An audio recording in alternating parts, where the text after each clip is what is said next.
In 1999, a Wimbledon final lasted 11 minutes longer in service games alone than the entire second set of the 2026 Roland Garros final took to play from the baseline. Same sport, different planet. Back then, grass punished you for standing still, clay punished you for attacking. They were, functionally, two different sports wearing the same scoring system. Today you can watch a hard-court match in Cincinnati, a grass match at Wimbledon, and a clay match in Rome, and if you missed the color of the ground, you might not be able to tell them apart. So what actually happened to tennis's variety? Is it the courts, the balls, or is something else going on entirely, something that has nothing to do with equipment at all? Chapter 1. The historical root. For most of tennis history, surface variety wasn't a marketing slogan. It was the entire structure of the sport. Grass was fast and low bouncing. It rewarded serve and volley, quick hands, and players who could end a point in 4 shots. Clay was slow and high bouncing. It rewarded patience, footwork, and players who could grind out 15-shot rallies without breaking. Hard courts sat in between. A player's entire career strategy could be built around exploiting one surface and surviving on the others. Pete Sampras won 14 Grand Slams largely by dominating grass and hard courts while treating the French Open as an away game he wasn't built to win. That wasn't a weakness anyone hid. It was accepted as the cost of playing a serve-first game. The ranking system itself used to reward this. Only a player's best events counted, so specialists could pile up points on the surfaces built for them. The rest of the calendar was, in a sense, optional. That system produced genuine contrasts in style. Attackers against retrievers. Big serves against elite return games. When they met, those matches felt like a genuine clash of ideas, not just two versions of the same idea playing out at different speeds. Chapter 2. The Cause and Effect Evolution. Somewhere between then and now, the gap closed, and the explanation people reach for first is the equipment. And now everybody plays similar. It's because the tournament directors have allowed, with the ball speed and the court speed, that every week is basically the same. And that's why you can just go from winning, I don't know, French, Wimbledon, US Open, and just play the same way. That's Roger Federer. 14 years removed from his last Grand Slam final, and he's still precise enough to name the mechanism exactly. Here's the part that surprises most fans. The surfaces themselves haven't changed. Wimbledon plants the same grass strain it did 20 years ago. Roland Garros still uses the same crushed red brick. What changed is the ball. Since the early 2020s, the fibers used in the felt covering nearly every ball on tour shifted, traced back to changes at the manufacturing facilities that supply most of the major brands. The result? Balls that play measurably heavier and slower than they did 15 years ago, across nearly every surface, regardless of what the court underneath is doing. Multiply that by tournament directors independently choosing slower court paint mixtures, more sand, less polish, and you get a tour where the underlying surfaces are different, but the ball traveling across them behaves almost the same everywhere. At the 2025 Paris Masters, organizers moved the tournament to a new venue and, according to court pace tracking used across the tour, the surface's rated pace dropped by roughly 10 points on the index scale used to compare court speeds, landing it close to the pace of Indian Wells, a hard court an ocean away. And that's when the accusation got louder. Alexander Zverev has said it publicly. Federer has implied it. The claim: tournaments are slowing conditions on purpose because slower balls favor complete, defensively excellent players, and two names come up every time. That's Zverev today said Yes. that the tournament directors are making the courts all the same and they're making them slower in order for you and Alcaraz to win them. I don't know, we don't, I don't make the course. Sinner's answer to that, on camera, was a version of "I don't make the courts, I just want to play tennis." Which is true, and also doesn't settle anything. Because here's where the story gets more interesting than a simple conspiracy. The ball speed theory explains part of what's happening. It doesn't explain all of it.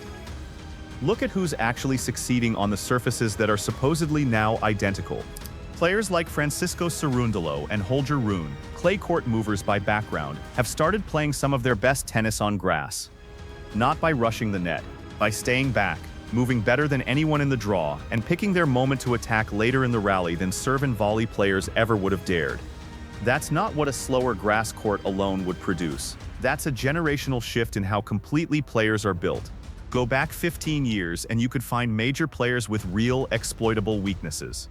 Fernando Gonzalez had one of the best forehands on tour and a backhand that opponents targeted relentlessly for his entire career.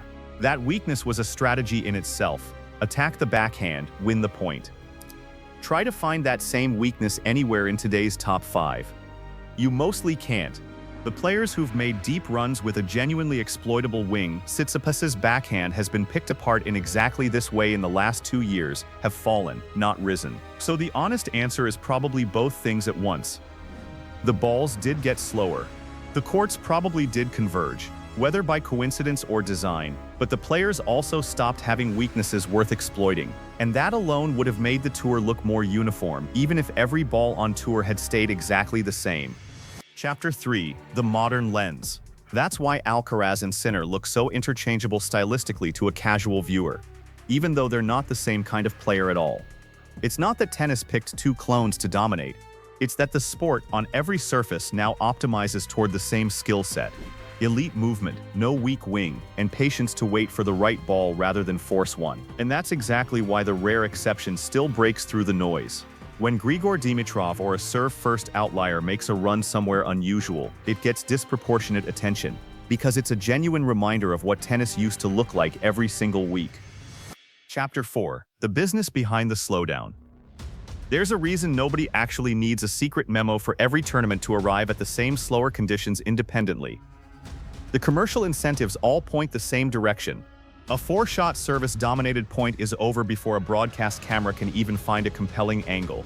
An 18-shot baseline battle is exactly the kind of extended, replayable, highlight-worthy content that streaming platforms and broadcasters actually want. More minutes watched, more dramatic points per match, more clips that travel on social media the next morning. Prize money and broadcast rights are tied together more directly than most fans realize.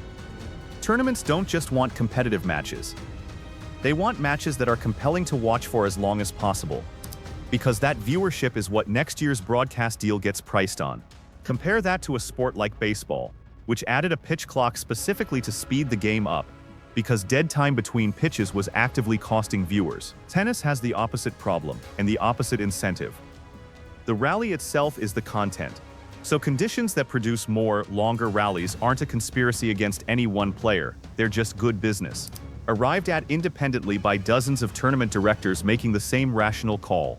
Whether that's good for the sport's long-term variety is a completely separate question from whether it's good for this year's numbers. And tournament directors are, unsurprisingly, optimizing for this year's numbers. Chapter 5. The Players Who Lose the Most. The homogenization story isn't just about 2 players benefiting, it's also about an entire category of player being phased out. And this group is disadvantaged by conditions, not by any exploitable technical weakness. John Isner built a 15-year career almost entirely around one skill, one of the biggest serves the sport has ever seen, designed to end points before a rally could even begin. Riley Opelka plays a similar game today. Neither player's career model depends on a weak backhand or bad movement. It depends on fast conditions that let a huge serve be the whole point, not just the start of one. As courts and balls slow down across the board, that entire game plan becomes harder to execute. A serve that used to be an outright winner now comes back one more time than it used to, and one more shot is often enough for a modern elite mover opponent to turn defense into offense. This is the part of the story that complicates the simple tournaments are protecting Sinner and Alcaraz framing. It's not just 2 favorites being helped. It's an entire style of tennis. The big server, the serve and volleyer, the player built for 4-shot points, losing its home on tour, regardless of who ends up winning the trophy. That's the real stakes behind the fight over court speed. It's not really about 2 names. It's about whether there's still room on tour for more than one way to win. There are small signs of pushback. Indian Wells has reportedly moved to speed its courts back up rather than follow the slow court trend. Whether that's a genuine rebellion or a single outlier decision is still unclear. The real question now might not be whether tournaments are rigging conditions for 2 dominant players. It might be simpler and more uncomfortable than that. What happens to a sport's variety when its players get too good to have any weaknesses left to exploit? Nobody in tennis has answered that yet. But the sport has reinvented its identity before, usually right when it looked most predictable. Let me know what you think in the comments. Is this really about the balls, or is it about how complete players have become? If you're new here, subscribe. This is Smart Tennis.